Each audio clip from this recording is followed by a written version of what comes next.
करायचं काय खाली मुंडीवर पाय महापालिका आयुक्त मुर्दाबाद मुर्दाबाद मुर्दाबाद महापालिका प्रशासन मुर्दाबाद मुर्दाबाद मुर्दाबाद महापालिका आयुक्त मुर्दाबाद मुर्दाबाद महापालिका प्रशासन मुर्दाबाद मुर्दाबाद मुर्दाबाद परवाचे मासे दिले सिद्धेश्वर तलावामध्ये महापालिका आयुक्तांचा मासे टाकून निषेध करतो निषेध महापालिका आयुक्त मुर्दाबाद मुर्दाबाद आयुक्त मुर्दाबाद मुर्दाबाद मुर्दाबाद या महापालिका आयुक्तांचं करायचं काय खाली मुंडीवर या महापालिका आयुक्तांचं करायचं काय खाली मुंडीवर पाय महापालिका आयुक्त मुर्दाबाद मुर्दाबाद मुर्दाबाद खरं तर हे फार दयनीय बाब आहे. महापालिकेकडे या सर्व गोष्टी आहेत. महापालिकेने स्मार्ट सिटी अंतर्गत त्या तलावाचं सुद्धा टेंडर काढलं होतं. आपल्याला माध्यमातून किंवा चॅनलच्या माध्यमातून मी सांगू इच्छितो, मग ते टेंडर काढले होते.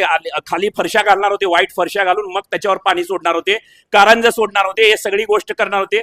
आता जर तलावाचं पाणी प्रदूषित होता तर आजपर्यंत तुम्ही काय झोपला होतात का? या सर्व गोष्टी किंवा तिथलं जर देवाचं किंवा सिद्धेश्वर मंदिराचं, सिद्धेश्वर महाराजांचं जे काय पावित्र्य आहे ते संपत चाललेलं आहे.